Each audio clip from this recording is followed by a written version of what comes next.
outside my comfort zone. I like to put up the, oh, can you wait for 1 second? Sorry, I have a little intro. Okay, so I'm not vulnerable. Drag for me is not a vulnerable thing. I like just to be naked and someone else and sexy, because I don't necessarily feel that as my real person self. But as Shiksa's best friend, she was like, you have to like get outside your box. And so I was like, okay. So I did. Yay! And my day job is actually a nanny. I've worked with kids my whole life, and I just, boots the house down, boogers, mama. Yeah!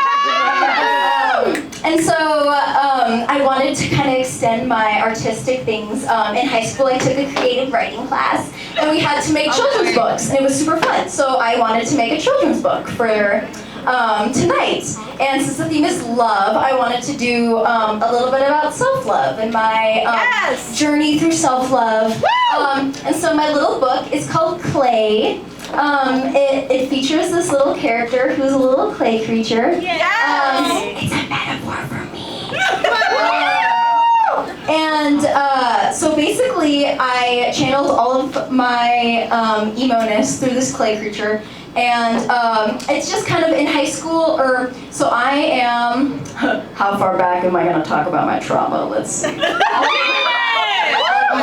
Let me think. All the way back. Yes! When I was 5. No, just kidding. But, so as some of you probably, also have dealt with, I'm the oldest of 3 children, and I'm the eldest daughter, which it means I was the emotional support daughter, and I'm sure like a lot of you, like I helped raise my siblings, and I always was whatever anyone needed as the eldest daughter. And I feel like as just women in general, I don't identify as a woman, but with someone growing up that was basically raised a woman, we're always trying to be something else. We're always trying to do something for other people. We're always trying to read people to see, how are they gonna react to me? How can I make this interaction better? And we're trying to filter ourselves through this. When I was in high school, I was in a relationship that at first was really great because there's always the honeymoon period, and there's actually quite a few, there's 2 people here. There's a beautiful person I did roller derby with, Sassy, I see you. She knew me in high school, and Riley knew me in high school. So these people have known me all the way back, and I'm really glad you're here because you get to hear this story. But in high school, I had a very traumatic relationship for about 4 years, and when you're growing up and when you're a teenager, that's a big chunk of your life. And so this book, it was pretty interesting to kind of go through the healing process by writing it. And I don't really heal through my drag. I kind of just shove my past back and stuff. I don't really like talking about my past because that's not who I am. And I find it kind of embarrassing to talk about my past just because I put up a facade of being an ethereal forest spirit all the time. And I don't really have human emotions, but I actually do.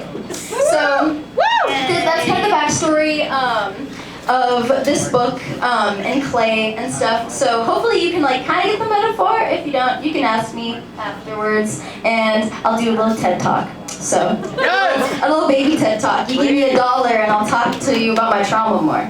Cool. Okay, let's see.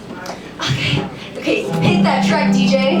Shiksa made me pick harp music for this also.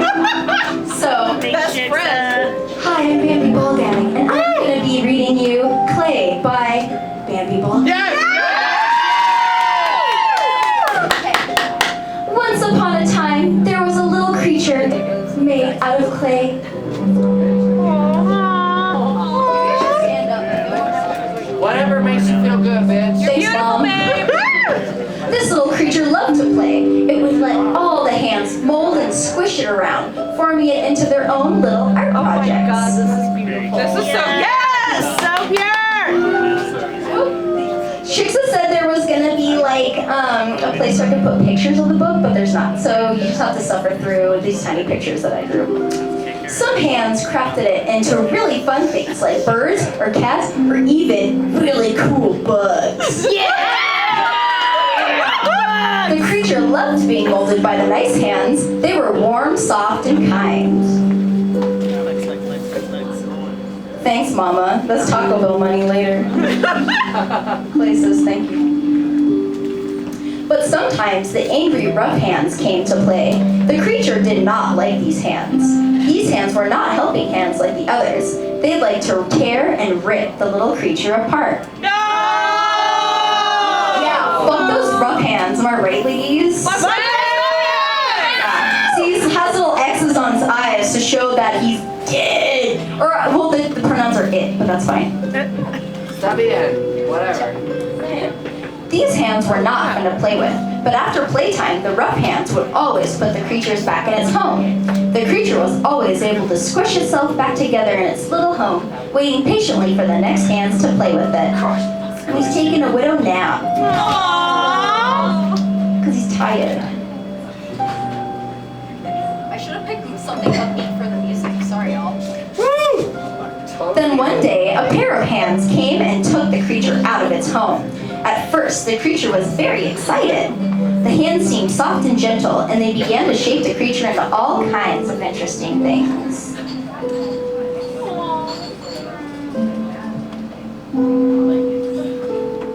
First, it was formed into a car, and then a monster, and even a sick lizard. The creature was having so much fun.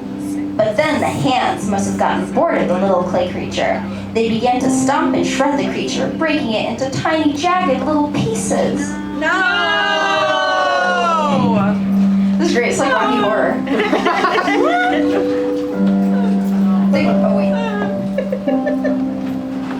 This made the creature very, very sad. But at least it knew that playtime would be over soon.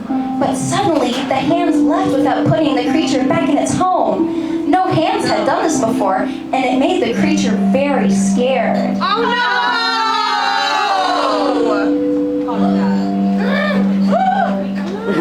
The creature hoped someone would come along to help, but no one seemed to notice it.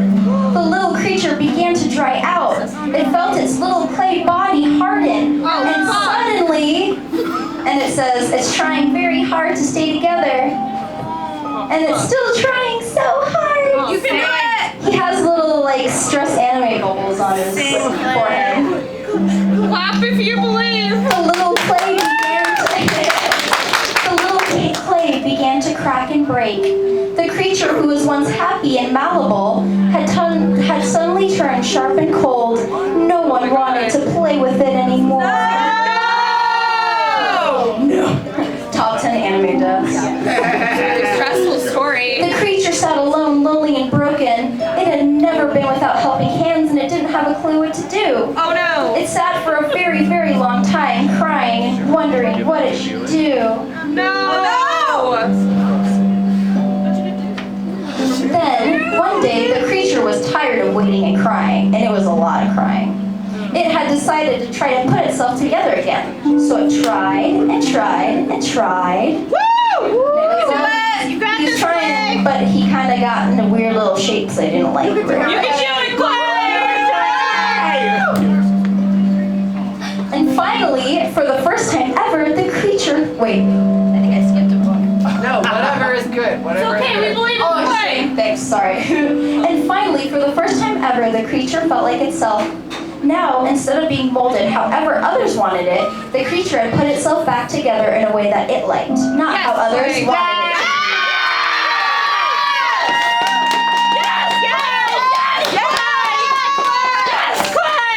I like Kirby. Can you tell by the character design? Perfect! I asked the kids at India, I was like, what should he look like? And they were like, Kirby but with horns. And I'm like, oh, fuck yeah. Even though the creature was no longer flexible and moldable, it realized now that it could still bring happiness to those around it.